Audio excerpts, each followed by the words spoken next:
দিনটাকে পদ্মজার অলক্ষণে মনে হচ্ছে। সকালে উঠে দেখল লাল মুরগিটার একটা বাচ্চা নেই, নিশ্চয়ই শিয়ালের কারবার। রাতে মুরগিখোপের দরজা লাগানো হয়নি। আর এখন আবিষ্কার করল দেয়াল ঘড়িটার কাঁটা ঘুরছে না। ঘড়িটা রাজধানী থেকে হানি খালামণি দিয়েছিলেন। গ্রামে খুব কম লোকই হাতঘড়ি পরে। দেয়াল ঘড়ি হাতে গোনা ২-৩ জনের বাড়িতে আছে। পদ্মজা সূর্যের দিকে তাকিয়ে সময়ের আন্দাজ করার চেষ্টা করল। পূর্ণা প্রেমা দুপুরে খেয়েই ঘুম দিয়েছে। পদ্মজা মায়ের রুমে উকি দিল। হেমলতা মনোযোগ দিয়ে সেলাই মেশিনে কাপড় সেলাই করছেন। আটপাড়ায় একমাত্র হেমলতাই সেলাই কাজ করেন। প্রতিটি ঘরের কারো না কারো পরনে কার সেলাই করা কাপড় আছেই। লুকিয়ে দেখছিস কেন? ঘরে আয়। হেমলতার কথায় পদ্মজা লজ্জা পেল। না আম্মা, কাজ আছে। পানি দিয়ে যা। হেমলতা জগ বাড়িয়ে দেন। পদ্মজা জগ হাতে নিয়ে বলল, আম্মা, ছতকা কোন মুরগিটা দেব? হেমলতা গতকাল স্বপ্নে দেখেছেন বাড়িতে আগুন লেগেছে, তাই তিনি ছতকা দিবেন বলে মনস্থির করেছেন। সকালেই পদ্মজাকে মনের কথা জানালেন। সাদা মোরগটা দিয়ে দিস। মুন্না কি আসছে? না, প্রতিদিন বিকেলবেলা তো পানি নিতে আসে, কিছুক্ষণ পরই আসবে। হেমলতা আর কথা বাড়ালেন না। পদ্মজা কলপাড় থেকে পানি নিয়ে আসে। আসরের আজানের সাথে সাথে মুন্না আসল। গ্রামে সচ্ছল পরিবার নেই বললেই চলে। হাতে গোনা কয়েকটা পরিবারে সচ্ছলতা আছে। হেমলতার পরিবারটা টিকে আছে হেমলতার তীক্ষ্ণ বুদ্ধি এবং পরিশ্রমের জন্য। পুরো আটপাড়ায় টিউবওয়েল মাত্র ৫টা। পদ্মজাদের টিউবওয়েল থেকে পানি নিতে প্রতিদিন অনেকেই আসে। তার মধ্যে নিয়মিত একজন মুন্না, ১০ বছরের একটা ছেলে। মা নেই, বাবা পঙ্গু, সদরে বসে ভিক্ষা করে। পদ্মজা মোরগ নিয়ে কলপারে এসে দেখে মুন্না নেই। একটু সামনে হেঁটে এসে ঘাটে মুন্নাকে দেখতে পেল। ডাকল, মুন্না। মুন্না ফিরে তাকায়। পদ্মজার হাতে সাদা মোরগ দেখে মুন্না খুব খুশি হয়। পদ্মজা না বললেও বুঝে যায় ছতকা পাবে আজ। মুন্না এগিয়ে আসলো, দাঁত কেলিয়ে হাসল। হাসিস কেন? নে মোরগ, তোর আব্বাকে নিয়ে খাবি। মুন্না যে খুব খুশি হয় তা দেখেই বোঝা গেল। খুশিতে গদগদ হয়ে মোরগটাকে জড়িয়ে ধরল। পদ্মজার ঠোঁট দুটি নিজেদের শক্তিতে প্রশান্তির হাসিতে মেতে উঠল। কি সুন্দর মুন্নার হাসি! পদ্মজা বলল, খুব খুশি? হাঁ। দোয়া করবি আমরা যেন ভালো থাকি। করবা মাপা? আচার খাবি মুন্না? হাঁ, খাইবাম। পদ্মজা আবার হাসল। মুন্না পেটুক, খাওয়ার কথা শুনলেই চোখ চকচক করে ওঠে। পদ্মজা আচার নিয়ে আসে। মুন্নার সাথে বসে আরাম করে খায়। মুন্না একটু একটু করে খেতে খেতে বলল, আপা, তুমি খুব ভালা। তাই? হাঁ, বড় হইয়া তোমারে বিয়া করবাম আমি। পদ্মজা বিষম খেলল। দ্রুত এদিক ওদিক তাকিয়ে দেখল কেউ শুনল নাকি। বিয়ে তার কাছে খুব লজ্জাজনক শব্দ। বিয়ে নামটা শুনলেই লজ্জায় লাল টুকটুকে হয়ে যায়। ফিসফিসিয়ে মুন্নাকে জিজ্ঞাসা করল, বিয়ের কথা কোথায় শিখলি? আব্বা কইছে। আর বলবি না এসব, যা বাড়ির যা। পদ্মজা তড়িঘড়ি করে বাড়ির ভেতর চলে যায়। রান্নাঘরে ঢুকে দেখল হেমলতা রান্নার প্রস্তুতি নিচ্ছেন। সন্ধ্যার পর বিদ্যুৎ থাকে না, হারিকেন জ্বালিয়ে রান্না করতে হয়। প্রতিদিন ঘরে একটা হারিকেন আর রান্নাঘরে একটা হারিকেন জ্বালানো অনেক খরচের ব্যাপার। তাই তিনি বিকেলে রাতের রান্না সেরে ফেলেন। আম্মা, আমি রাঁধি? লাগবে না, সাহায্য কর শুধু। পদ্মজা চোখ খুঁড়িয়ে দেখল কি কাজ করা যায়। কোনো সাহায্যের প্রয়োজন নেই। হেমলতা নির্বিকার ভঙ্গিতে বললেন, লাউ নিয়ে আয়। ছিঁড়ে রানব না লাহারি ঘরে আছে? লাহারি ঘরে নাই। পদ্মজা মায়ের আদেশ পেয়ে যেন চাঁদ পেয়েছে, এমন ভাব ধরে দ্রুত ছুটে যায় লাউ আনতে। লাউ, বরবটি, ঢ্যাঁড়স, কাঁকরোল, করলা, চিচিঙ্গা, পটল, ঝিঙ্গা ইত্যাদি ইত্যাদি সব রকমের সবজির মেলা বাড়ির চারপাশ ঘিরে। পদ্মজা সাবধানে ঘাসের উপর দিয়ে লাউ গাছের দিকে এগোয়। বর্ষাকাল হওয়াতে জোঁকের উপদ্রব বেড়েছে। জোঁকের ভয় অবশ্য নেই তার। হেমলতা পদ্মজার যাওয়া পানে ঝিম মেরে কতক্ষণ তাকিয়ে থাকেন। মেয়েটাকে দেখলে তার মন বিষণ্ণতায় ভরে ওঠে। পদ্মজার চুল দেখলে মনে হয় এই সুন্দর ঘন কালো রেশমি চুল পদ্মজার এক একটা কাল রাত। পদ্মজার ছিমছাম গরনে দুধে আলতা দেহের অবয়ব দেখলে মনে হয় এই দেহ পদ্মজার যন্ত্রণা, এই দেহ ধ্বংস হবে। পদ্মজার ওষ্ঠদ্বয়ের নিম্নে স্থির হয়ে থাকা কালো সূক্ষ্ম তিল দেখলে মনে হয় এই তিল পদ্মজার এক জীবনের কান্নার কারণ। হেমলতা পদ্মজার রূপের বাহান নিতে পারেন না। কেন কৃষ্ণকলির ঘরে ভুবন মোহিনী রূপসীর জন্ম হল? জন্ম, মৃত্যু, বিয়ে কারো হাতে থাকে না। যদি থাকত, হেমলতা মুর্শেদকে বিয়ে করতেন না এবং পদ্মজার মতো রূপসীর জন্ম দিতেন না। আল্লাহর কাছে রূপসী মেয়ে ভুলেও চাইতেন না। হেমলতার বুক চিরে দীর্ঘশ্বাস বেরিয়ে এলো। আজ শুক্রবার, স্কুল নেই। ফজরের নামাজ পড়ে 3 বোন পড়তে বসেছে। প্রেমা নামাজ পড়তে চায় না, ঘুমাতে চায়। হেমলতার মারের ভয়ে নামাজ পড়ে। সে ঝিমুচ্ছে আর পড়ছে।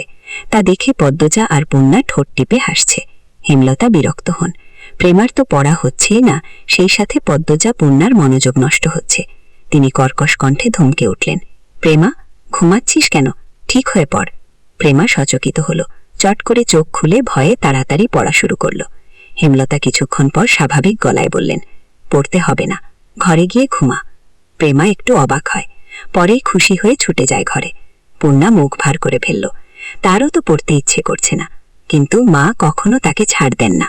হয়তো ছোটবেলা ছাড় দিতেন, মনে নেই। সে আবার খুব দ্রুত সব ভুলে যায়। ব্রেন ভালো প্রেমার, যা পরে মনে থাকে। পূর্ণা খুব দ্রুত ভুলে যায়। পদ্মজার সবকিছুই স্বাভাবিক, শুধু রূপ বাদে। সূর্য ওঠার সাথে সাথে মোর্শেদ বাড়িতে ঢোকেন।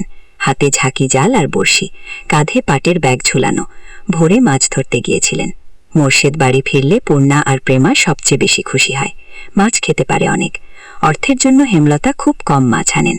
মোর্শেদ বাড়িতে যতদিন থাকেন ততদিন মাছের অভাব হয় না। মোর্শেদ বলার পূর্বেই পূর্ণা আর প্রেমা গামলা নিয়ে ছুটে আসে উঠানে। মোর্শেদ কাঁধের ব্যাগ উল্টে ধরেন গামলার উপর। পুঁটি, ট্যাংরা, পাবদা, চিংড়ি মাছে ছড়াছড়ি। হেমলতা ভারী খুশি হন। পদ্মজা লতা দিয়ে চিংড়ি খেতে খুব পছন্দ করে, আর প্রেমা পূর্ণা পছন্দ করে পাবদা মাছের ভুনা। মেয়েগুলো খুব খুশি হয়েছে মাছ দেখে। তিনি জানেন মোর্শেদ বাড়ি থেকে বেরোতেই পদ্মজা ছুটে যাবে বাড়ির পিছনে লতা আনতে। হুনো লতা, আমার আম্মারারে পাবদা ভুনা কইরা দিবা, সবজি টবজি দিয়া রানবা না। আব্বা, আপনি বাড়িতে থাকবেন? তাইলে তো প্রতিদিনই মাছ খেতে পারি। মোর্শেদ আর চোখে পদ্মজাকে একবার দেখে তীক্ষ্ণ চোখে হেমলতার দিকে তাকান। এরপর পূর্ণাকে জবাব দিলেন, কোনো রকম অশান্তি না হইলে তো থাকবামি। গামছা নিয়ে তিনি কলপাড়ে চলে যান। পদ্মজার মুখটা ছোট হয়ে যায়। প্রতিবার বাড়ি ছাড়ার পূর্বে মোর্শেদ পদ্মজাকে রাগে কটু কথা শোনান। তখন হেমলতা মোর্শেদকে শাসান। ফলস্বরূপ মোর্শেদ বাড়ি ছাড়েন। মোর্শেদ নাকি বাড়ি ফিরলা কোন দিন? মোর্শেদ গোসল সেরে রোদ পোহাচ্ছিলেন। সকালের মিষ্টি রোদ। ঘাড় ঘুরিয়ে রশিদ ঘটককে দেখে হাসলেন। আরে মিয়া চাচা, আহেন আহেন। পূর্ণারে চেয়ার আইনা দে। খবর কি? পূর্ণা চেয়ার আইনা দিল। রশিদ একদলা থুথু উঠানে ফেলে চেয়ারে বসলেন আরাম করে। প্রেমাকে উঠানে খেলতে দেখে ফরমাইশ দিলেন, এই মাইয়া, যা পানি লইয়া আয়। অনেকক্ষণ ধইরা দম ডাটকাইয়া আছে। প্রেমা পানি নিয়ে আসে। রশিদ পানি খেয়ে মোর্শেদকে বললেন, খবর তো ভালাই। বাবা, ছেড়িটাকে কি বিয়া দিবা না? 2 বছর যাক, পড়তাছে যখন মেট্রিকটা পাশ করুক। কি কন? মেজোটা না, বড়টা। তোমার বউ তো মরিচের লাহান, কোনো বায়ও রাজি হয় না। তুমি বোঝাওছেন, পাত্র খাঁটি হীরা, বাপদাদার জমিদারি আছে। মোর্শেদ আর চোখে হেমলতা এবং পদ্মজার উপস্থিতি পর্যবেক্ষণ করলেন। নেই তারা। তিনি জানেন পদ্মজার উপর কোনো রকম জোর জবরদস্তি তিনি করতে পারবেন না। হেমলতা তা হতে দিবেন না। এসব তো আর বাইরের মানুষের সামনে বলা যায় না। মোর্শেদ রশিদ ঘটককে নরম গলায় বললেন, থাকুক না পড়ুক, মায়ে যখন চায় ছেড়ি পড়ুক, তাইলে পড়ুকা। রশিদ নিরাশ হলেন। ভেবেছিলেন মোর্শেদ রাজি হবে। তিনি মেয়ের শ্বশুর বাড়িতে ছিলেন। এরপর বড় অসুখে পড়লেন, তাই মোর্শেদ বাড়ি ফিরেছে শুনেও আসতে পারেননি। আজ একটু আরাম বোধ হতেই ছুটে এসেছেন অনেক আশা নিয়ে। কিন্তু মোর্শেদের জবানবন্দিতে তিনি আশাহত হলেন। কটমটে গলায় বললেন, যুবতী ঘরে রাখন ভালা না, যখন বংশে কালি পড়ব তখন বুঝবা। হনো মোর্শেদ, এই বয়সী মাইয়াদের স্বভাব চরিত্র বেশি দিন ভালা থাহে না। পাপ কাম এদের চারপাশে ঘুরঘুর করে। বেলা থাকতে জামাই ধরাইয়া দেওয়ান লাগে, বুঝছো নি? তোমার বউরে বোঝাও। রশিদ পাত্রের অনেক প্রশংসা করলেন। জমি জমা, বাড়ি ঘর সবকিছুর বাড়াবাড়ি রকমের বর্ণনা দিলেন। ফলে মোর্শেদের মস্তিষ্ক কাজ করা শুরু করল। রশিদ ঘটক যেতেই তিনি হেমলতার পাশে গিয়ে বসেন। ইনিয়ে বিনিয়ে পদ্মজার বিয়ের কথা তুলেন। হেমলতা সাফ নাকচ করে দেন। তিনি শান্ত কণ্ঠে বুঝিয়ে দেন পদ্মজার বিয়ে তিনি দিচ্ছেন না, আর মোর্শেদকে পদ্মজার ব্যাপারে নাক গলাতে না করেছেন। শেষ কথাটা বেশ কঠিন করেই বলেন, আগে বাপ হও, পরে বাপের কাজ করতে আসবা। মোর্শেদের তিরিক্ষি মেজাজ। তিনি রান্নাঘর ছেড়ে বেরিয়ে পড়েন। রগে রগে রাগ টকবক করছে। পদ্মজাকে বারান্দায় দেখে তিনি ঝাঝালো কণ্ঠে বললেন, ছেড়ি যখন রূপ দিয়া নটি হইব, তখন আমার ঠ্যাংও পাইবা না। এই ছেড়ি মজা বুঝাইব। পদ্মজার চোখ বেয়ে জল গড়িয়ে পড়ে। হেমলতা রান্নাঘর থেকে বের হলেন মোর্শেদকে কিছু কঠিন কথা শোনাতে। পদ্মজা তখন দৌড়ে আসে। হেমলতার হাতে ধরে রান্নাঘরের ভেতরে নিয়ে যায়। মোর্শেদ যতক্ষণ বাড়িতে থাকে তারও খুব ভালো লাগে। পূর্ণা, প্রেমা কত খুশি হয়। বাড়িটা পরিপূর্ণ লাগে। সে চায় না তার বাবা ঝগড়া করে রাগ নিয়ে বাড়ি ছেড়ে চলে যাক। হেমলতার রাগে এক ছটকায় মেয়ের হাত সরিয়ে দেন। তার সহ্য হয় না মোর্শেদকে। মানুষের কথা দ্বারা নিয়ন্ত্রিত হওয়া বদমেজাজি একজন মানুষ মোর্শেদ। ভালোটা কখনো বোঝে না, মানুষের কথায় নাচে, সারাক্ষণ মস্তিষ্কে একটা বাক্যেরই পূজা করে, মানুষ কি বলবে। মুষলধারে বৃষ্টি হচ্ছে। মাথার উপর বৃষ্টি নিয়ে মোর্শেদ বাড়ি ফেরেন। মুখ দেখে বোঝা গেল তিনি খুব খুশি।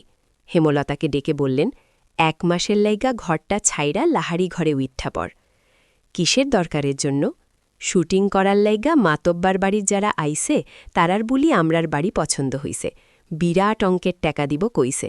আমিও কথা দিয়ে আইছি, কাইলি উইঠা কইয়া আইছি। হেমলতা বিরক্ত হতে গিয়েও পারলেন না। সত্যি অর্থের খুব দরকার। পদ্মজার সামনে মেট্রিক পরীক্ষা, কত খরচ, কলেজে পড়াতে ঢাকা পাঠাতে হবে। তিনি মোর্শেদকে বললেন, টাকার ব্যাপারটা নিয়ে আমার সাথে আলোচনা করতে বলবা, নয়তো জায়গা হবে না। আরে বলাম নে, এখন সব গুছাইয়া লাও। পূর্ণা আড়াল থেকে সবটা শুনেছে। 7 দিন হয়েছে লিখন সাহা আর চিত্রাদেবী এই গ্রামে এসেছে, অথচ সে দেখতে পারল না। হেমলতা যেতে অনুমতি দেননি। পূর্ণা নামাজের দোয়ায় খুব অনুনয় করেছে আল্লাহকে, যেন লিখন সাহা আর চিত্রাদেবীকে সচক্ষে দেখতে পারে। আর এখন শুনল তাদের বাড়িতেই নাকি আসছে ওরা। পূর্ণার মনে হচ্ছে সে খুশিতে মরে যাচ্ছে। এই মগা, আমাকে 1 কাপ চা দাও তো। মগা ঝড়ের গতিতে চা নিয়ে আসে। লিখন চিত্রার পাশের চেয়ারটায় বসল। এরপর মগাকে বলল, দারুণ চা করো তো তুমি। মগা কাচুমাচু হয়ে হাসল। ভাবে বোঝা গেল প্রশংসা শুনে সে ভীষণ লজ্জা পেয়েছে। চিত্রা মগার ভাবভঙ্গি দেখে হেসে উঠল। চিত্রা হাসলে মগা মুগ্ধ হয়ে দেখে। মাতব্বার বাড়ির কামলা সে। চিত্রানায়ক লিখন সাহা এবং চিত্রানায়িকা চিত্রাদেবীর সেবা করার দায়িত্ব মগাকে দেয়া হয়েছে। মগা এতে ভীষণ খুশি। চিত্রা সুন্দর মুখশ্রীর সামনে সব সময় থাকতে পারবে ভেবে। চিত্রা বলল, তোমার ভাইয়ের নাম জানি কি বলছিলে? 4 ফুট উচ্চতার মগা উৎসাহ নিয়ে জবাব দিল, মদন। চিত্রার হাসি পায়, অনেক কষ্টে চেপে রাখল। মগা মদন কারো নাম হয়? শুটিংয়ের মাঝে হুট করে আকাশ ভেঙে বৃষ্টি নামে, তাই আপাতত শুটিং স্থগিত আছে। সবাই বারান্দায় বসে বৃষ্টি দেখছে, হাতে সবার রং চা। ডিরেক্টর আবুল জাহেদ দারুণ খিচুড়ি রান্না করেন। বৃষ্টি দেখেই তিনি রান্নাঘরে ঢুকেছেন। আচ্ছা মগা, এই বাড়ির 2টা মেয়ে কোথায়? আসার পর একবার এসেছিল, এরপর তো আর এলো না। চিত্রা প্রশ্ন করল। মগা বলল, ওই যে লাহারি ঘর, ওই রাত আছে।